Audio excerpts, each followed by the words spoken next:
Alam mo ba, yung unang 100 days mo bilang content creator, yan ang pinaka-critical na phase ng journey mo. Hindi dahil doon ka agad sisikat, kundi dahil doon mo hinuhubog kung sino ka bilang creator.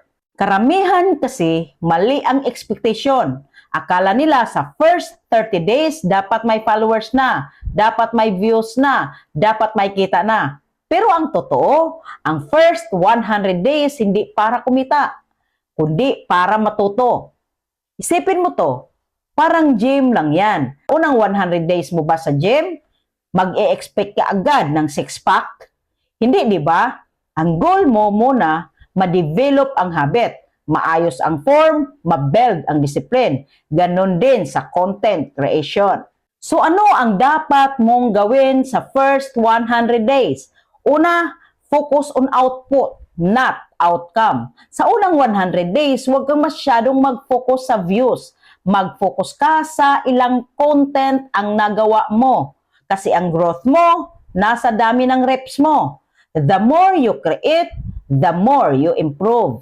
Pangalawa, hanapin mo ang boses mo. Sa umpisa, normal lang manggaya. Pero habang tumatagal, kailangan mong mahanap ang sarili mong style. Paano ka magsalita?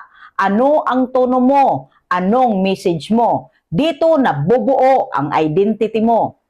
And number 3, experiment without fear. Ito ang panahon para magkamali. Mag-iba ka ng format. Mag-try ka ng iba't ibang topic. Magkamali ka ng editing. Why? Kasi wala ka pang pressure. Mas delikado magkamali kapag malaki na ang audience mo. Pang-apat, build the habit of showing up. Hindi motivation ang magdadala sa'yo dito. Disiplina. Kahit wala kang gana, kahit pagod ka, kahit busy ka, magpakita ka pa rin. Kahit simpleng content lang. Panglima, ignore the noise. Sa simula, maraming doubts. Minsan galing sa ibang tao, minsan galing sa sarili mo. Walang nanonood, walang sense ginagawa ko. Pero tandaan mo, hindi pa tapos ang 100 days mo. Ito ang reality. Yung mga naging successful creators, hindi sila yung pinakamagaling sa umpisa. Sila yung hindi sumusuko sa first 100 days. Kasi sa loob ng 100 days na yan, doon ka natutong magsalita, doon ka natutong mag-edit, doon ka natutong umintindi ng audience. At ang pinaka-importante, doon mo pinatunayan sa sarili mo na kaya mo. Darating ang araw, yung ginagawa mong hirap ngayon, madali na lang. Yung 0 views mo, magiging 1,000, 10,000, hanggang sa dumami ng dumami. Pero lahat ng yan, nagsimula sa unang 100 days mo. Kaya kung nagsisimula ka pala ngayon, huwag mong i-pressure ang sarili mo na maging successful agad.